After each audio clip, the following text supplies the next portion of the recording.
Good morning to all of you joining this session today from across the region to discuss the critical topic of countering illegal wildlife trade in Asia Pacific and around the world.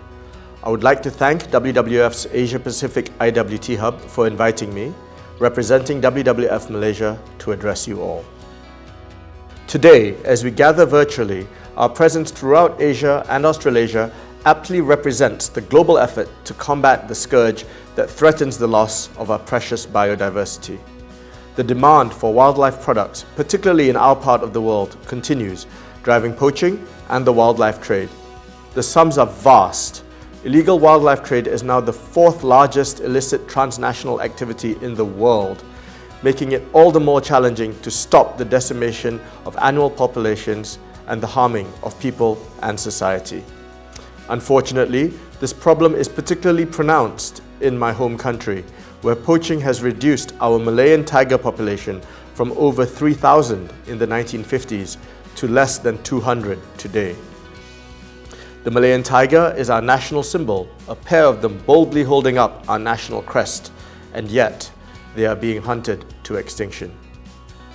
National governments, WWF and other wildlife NGOs, and all our partners are thus right to make it a top priority to tackle the wildlife trade and its damaging impacts. We do this from the ground up. For example, WWF helps support rangers and wildlife authorities throughout the region to protect wild animals from poaching. In Malaysia, our Tiger Conservation Program supports the Orang Asli, or indigenous community, to help protect tigers and other wildlife within the 300,000 hectare Belum Temungo Forest Complex near our northern border. Over a 2-year period, our increased and consistent presence has helped result in a decline of 98% of poacher snares. Recent camera trap images showing the presence of a mother tiger and her cubs also gives us great hope that our efforts are indeed successful in reducing poaching. In Pakistan, the pangolin is threatened by rampant poaching.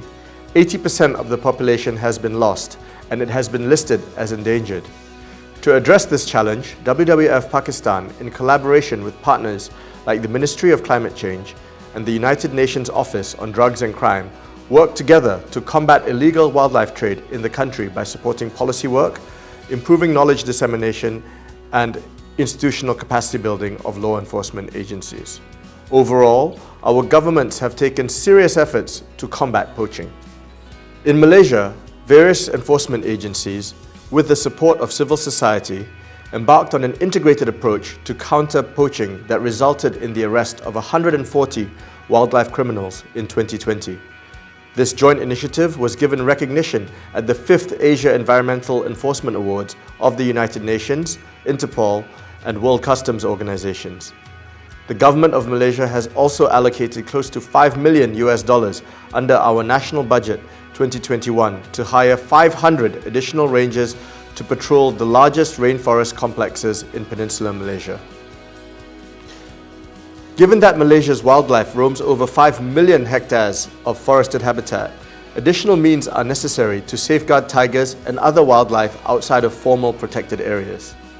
Making the trade unprofitable and too risky for wildlife traffickers is the Hub's contribution to the broader effort.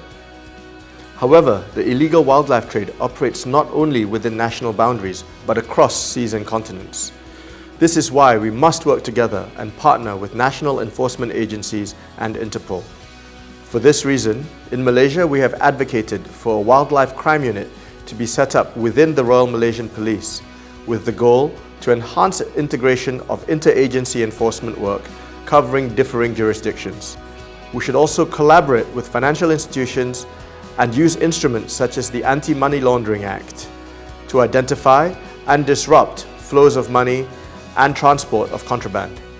We must try to sever the links at every point along the supply chain.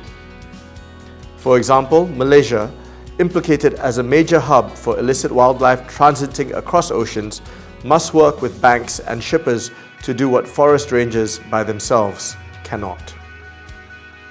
The syndicates and traffickers are highly nimble and adaptable.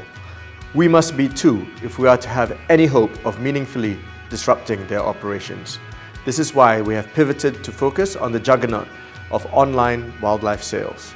In addition, highlighting the disease risks associated with the wildlife trade allows us to garner support to shut down this illegal activity. It is thus important to raise awareness about the realities and risks of the wildlife trade to reduce demand for wildlife products. In this regard, WWF is very active throughout the region, and our efforts have begun to bear fruit. However, given the rapacity of the wildlife trade, these favorable trends may be too slow to save much of the wildlife still in original habitats. We need the targeted and savvy interdictions of operations like the Hub, alongside close cooperation with and support from governments and partners to upend the business model of the syndicates and bring about an end to this ruinous trade. Now is the time for action. I urge all of you to support and work with the well-considered counter-IWT efforts, such as the Hub. With this, I officially launch the Asia-Pacific Counter-IWT Hub, and I look forward to collaborating with all of you. Have a good discussion today. Thank you.